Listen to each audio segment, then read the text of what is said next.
what's up, everybody? Welcome back to Travel and Talk Tuesday. And we're doing it on a Wednesday because today is Wednesday. I am on my way to the doctor. This is our second video of the year, other than all those shorts I've been reposting. But second video of the year, you get my travel and talk, let you know what's going on with my life, and I can tell you right now, absolutely nothing. Video over. That's it. Absolutely nothing. Say it again. Nothing. I have been home since December 31st. If y'all was on the live with me, y'all heard me tell y'all that I was at work and I was getting into my vehicle and I twisted my ankle, and when I was getting up in the vehicle, it twisted and popped. And I went to the doctor. The doctor released me back to work. My boss has not allowed me to come back. Told me that basically I'm being told that even though the doctor has released me, because they put on my statement that I can walk to my tolerance, then they can't allow me back at the work since it was a work-related, since I'm claiming it's a work-related injury, since it was a work-related injury. Okay, so I've been off work. Yep, since December 31st. I have not been to work.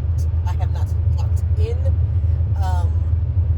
And right now, everything that I'm doing is through workman's comp, which has not been an easy process.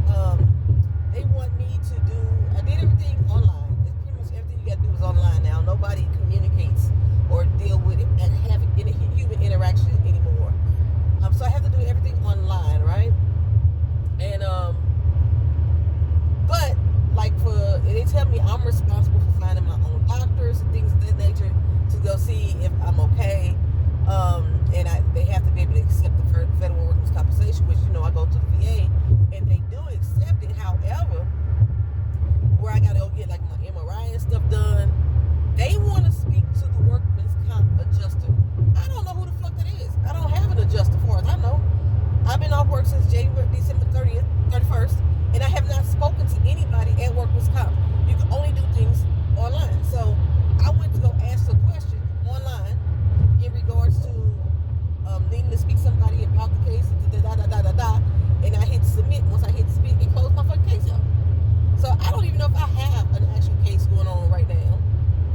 All I know is I got a letter today in the mail. I need to read it to see exactly what's going on. But today I'm going in for my mental health. That's the only thing I'm going in for today. I told you I started my intense therapy is what I called it last week. This is be day 2. Last week we just kind of caught up on what's been going on in my life and how I've been feeling emotionally and all that good jazz. And it ain't been good.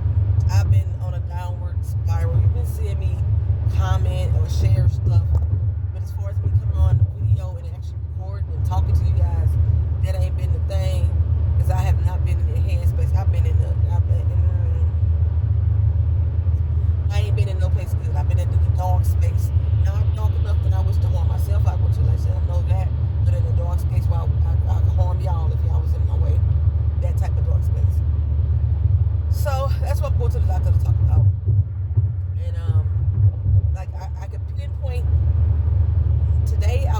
Yesterday I was able to pinpoint when these feelings and emotions began. Why? I can't pinpoint that. I sometimes can't even pinpoint exactly how I'm feeling, except for it's rage and the desire to cause harm. I don't know. I can't even begin to tell you how many times that I wanted to vehemently assault someone, and they wouldn't even try. Let me just tell you that. Let's put it that way. But yeah. So that's where I'm at. I got another appointment this afternoon because I'm finally supposed to go get the endoscopy done to find out how bad the GERD or the acid, whatever the fuck is going on with that situation, has been affecting me and where it may have been coming from. So I'm going to do that as well. I've been going back and forth with my doctor. My doctor is like refusing to see me at this point, which the way I feel about it their refusal to see me. It's like, what can I say? With the VA, you're assigned care providers. It is your job to care for your patients. But that ain't been what's going on. My medical records are being documented with false narratives. Like we'll have an appointment. And y'all know I come over here and I'll tell y'all exactly what the appointment was about. And I just, for the first time, pulled up my records and actually read the notes that the doctors leave. I didn't know that I could see that. And I'm like, that ain't what happened. Okay? You know what I'm saying? This is not what happened. Like with the fibroid issue. Remember I told y'all that after I had my little situation, I had started bleeding for like 2 years. Right? Well, in my medical records, the doctor claimed that I came in complaining of bleeding. I was not complaining of bleeding at all. I went in for an ultrasound on my bladder, and y'all said that y'all noticed it was fibroids on the ultrasound, and that's why I came in, because y'all told me I had to come in and pump these fibroids. Yeah, okay. I don't know if I told y'all that whole story, but anyway. So, but the way the situation, there's at least 13 instances in my medical records that the doctor has put a false narrative. Even my cardiologist, I've only met her once.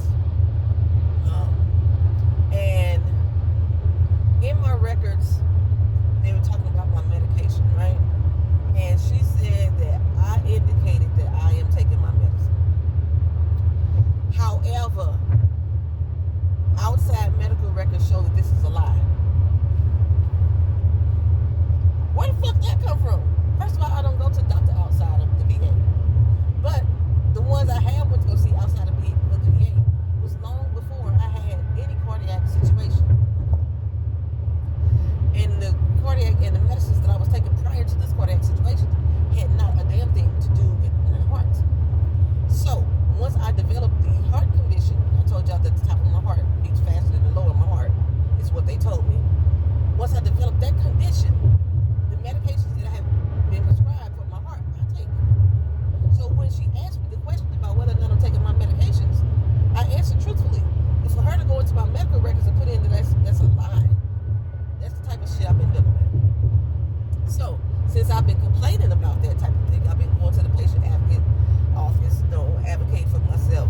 I noticed that my level of care has diminished down to the point that, like I said, my primary doctor, I don't even see her. I done had 3 appointments, but I think a couple got canceled.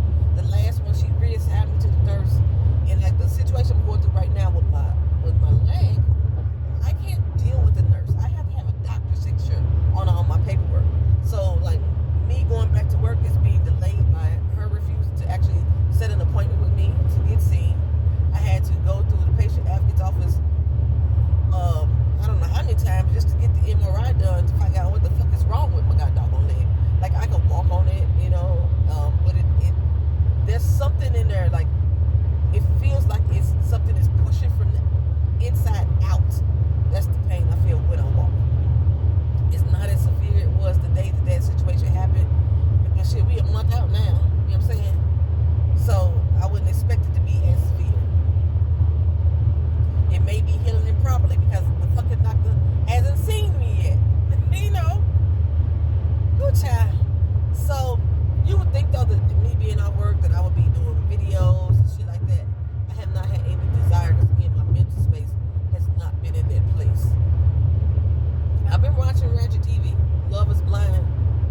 created, I had formed. And then so after this detangled, then I need to go back and do my conditioning mask.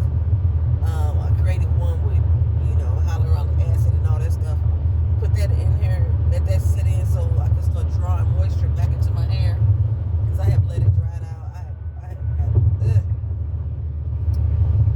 Yeah. So, but I knew that I'm getting to, like I say, a better state of mind. My mom had wanted to go see Josh Johnson. And Lord Jesus. Okay, so we was gonna go see Josh back in December. But when I went to go buy the tickets, they were sold out. I was like, fuck. So I looked it up and there was a place that was 2 hours away that we can get to and buy these tickets and go see enjoy the show. Okay? By the time I was ready to buy those tickets, sold out. So I researched further and I found this place called Dania or Denia. I think it's Dana. It might be the Dana, Florida. That's like 3.5 hours from where I stay. And he had just added new shows. I went to his YouTube channel. He's like, I just added new shows to this particular place. And I went there and they had one show left that had seats available. And that was his 3 o'clock show on Sunday. I was like, that's perfect. It's on Sunday. Even if I was at work, it would be perfect because I didn't have to go to work the next day because of Dr. Junior's holiday. So I was like, cool, we going down there. I told my mama, be prepared for a road trip. We going down there and we gonna see Josh. I think she was inviting her neighbor across the hall, but for some reason he didn't make it, so she ended up getting her other close friend, which it turned out really great that she wanted to go because she'd been going through some rough times financially and she needed just a spirit lift, a little booster, and it's like really brought her out of that dark spirit place she'd been into as well. So we get down there, the drive wasn't bad at all, I actually made a 3.5 hour drive in 3 hours, misled foot. And we get down there, parking was free, which was cool as well. The venue wasn't bad. It was, I really think that he could hold bigger audiences at this time. But most comedians still like to do comedy clubs, and this is a comedy club that's been very popular apparently. So we down here, we at this comedy club. They got the seats so motherfucking tight. You think you was on Spirit Airlines? Okay, I'm talking about the person in front of you is in your motherfucking lap for real. Like you gotta sit wide leg because that motherfucking seat gotta sit in between your legs. That's how close they had people packed in here, and they trying to fill the space as much as possible. It's so damn packed in here. The wait staff cannot walk down the aisle to get to you. We got tables, 10 tops, which means there's 10 people sitting at one table. So you would think that the waitress would be able to come down the aisle and serve people their food or their drinks, and they couldn't do that. She literally had to stand at the end of the tables and pass the food along. We don't want nobody touching that motherfucking food. We don't know them. Okay? They got heebie-jeebies and coughing and sniffing and salivating and all that shit. We don't want that. So that was a problem. Luckily, we were sat on the end of the table, but we was glad about being sat at the end of the table because they said get there early. Show up an hour early and you get the best seats. Showed up an hour early. We was probably about the 20th people in line. And we got sat in the back of the tent top. Instead of like being seated in the first seats, going across so everybody that was in line first get those best seats, we got set in those tent tops. So we in the back. It's almost like we might as well just came in late. So this is where we sit. My mama and her friend was complaining like a motherfucker that the girl next to me was in my lap. Every time she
to a certain audience, and he wasn't really grasping it to me because I didn't think that he was being authentic. I didn't feel like his work was authentic. And over the past year, he has developed a way of telling a story. He's become a storyteller in his comedy. I love comedians that are storytellers. And he sticks some current event into his story, into his comedy. So I love it.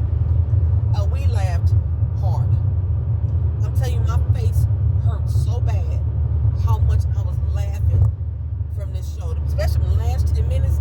Now, his last video that he's posted about TikTok, he filmed that at the location that we went to. I don't know what night he filmed on, because looking at the end of the set, it's different than the end of the set that we saw. So I'm not sure exactly which night or which set. He did 7 that weekend that he actually filmed that one.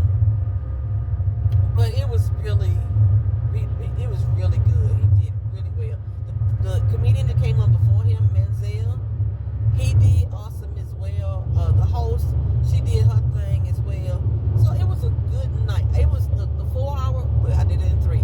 4 hour drive is worth it to go down there. We turned right back around, came right back around that night. And but after the show, baby, after the show, we got to meet Josh. Let me tell you, let me preface this for a second. The first part of the show, he did a segment where he was talking about being in New Orleans and experiencing meeting bachelorette parties and describing how the women in the bachelorette parties can become sexually aggressive. And he was the victim of one of those aggressions. And that was the first part of his set, was talking about that. Funny as shit. My mama was she was fully sober during this first part of his set. But by the time we met Josh at the end of the night, she was full of that fishbowl. And everything that Josh said that woman was trying to do to him in that joke, my mama tried to do to Josh. She tried to take him home. She tried to fill him up. Oh my God. She was like, I'm gonna call you. I'm surprised she ain't tried to hit him in the DMs, because we in the car. She's like, how old is Josh?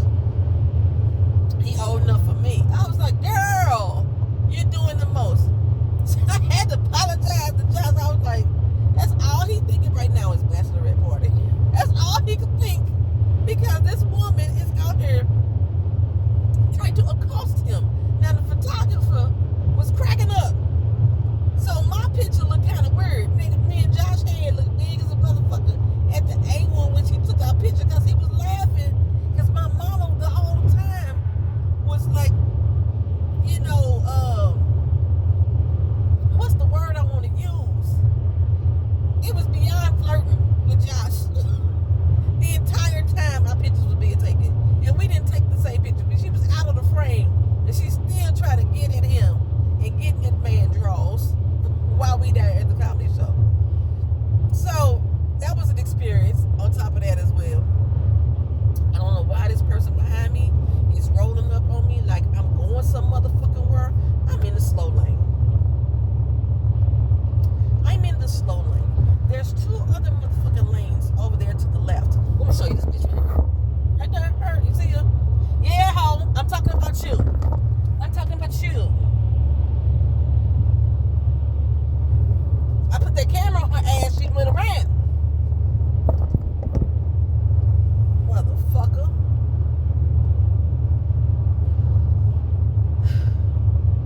I ain't drove, y'all, for real, since I've been I've been to my therapy. I went to my therapy last week. I've been making my doctor's appointments. The grocery store. Yeah, that's about it. That's all I've been doing. Y'all see my post I put up about the toilet paper? So apparently, it's a toilet paper shortage again.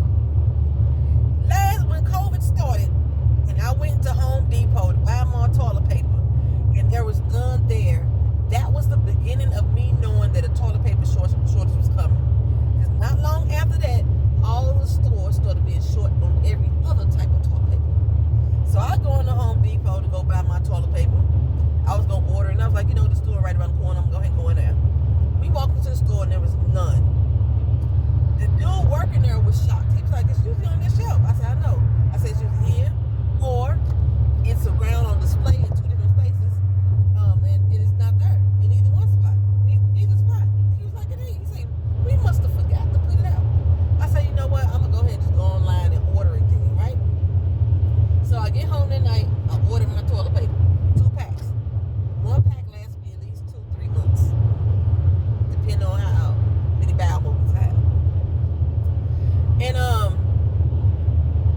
get two. One for me and one for my daughter. And extend our time a little longer because we're not sharing the same pack. So, what's going on? Why everybody don't want to speed limit? Am I going over speed limit? No, I'm not going over speed limit. This person just don't want to do the speed limit. Okay, so I ordered it. It first said it was going to be delivered that day. As soon as I push, pay for order, I got the email said we ain't gonna be able to do it, and we ain't gonna be able to deliver it until the next day. This trash coming out this man's truck. We ain't gonna be able to deliver it until the next day, which I said that's fine, because I got one roll left, and that roll will last me at least a week or two, maybe a week at least, depending on how many power movers I have. So I was like, fine, I can wait till the next day before the rolls get delivered. And then midnight last night, I said, we still ain't get that toilet paper. I looked out the door, maybe I was tripping. It's been cold here, it's been snowing in other parts of Florida, stuff like that. So I was like, well, maybe I don't want my toilet paper to get soaked or wet outside. Where's my toilet paper? It wasn't there. I said, okay, let me go ahead and call Home Depot.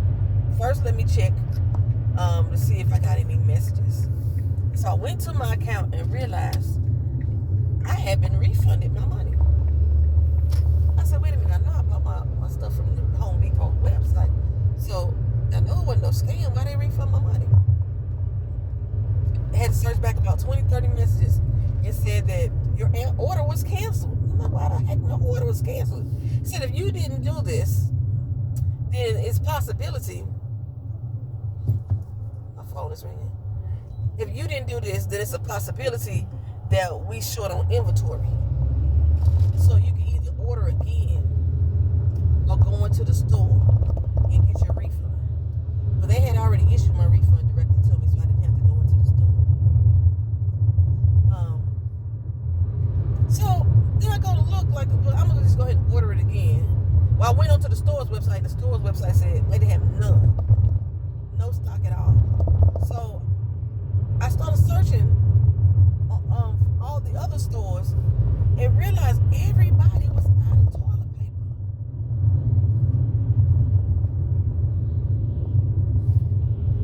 My job's calling me.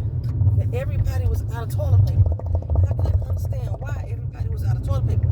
My store said it had 3 left. You try to order it, it wouldn't let you get it. So then I ended up searching, I want to say, 10 miles from my house. There was another store that stated they had the toilet paper, but I had to come pick it up. So I was able to get 2 rolls, and that was the last 2, not 2 rolls, 2 packs, the last 2 that they anywhere within a 100-mile radius of my house. So I said, let me go online, and I checked online and looked. It's St. Louis, but not within 100 miles of St. Louis does any Home Depot have toilet paper. It's toilet paper stores coming up. Okay, I'm at the vet, y'all. I don't like to go through this gate with y'all on the camera, so I'm gonna holler at y'all a little later. I just want to give y'all a little traveling talk Tuesday on the Wednesday before I go into my appointment. I'll talk to you later. Peace.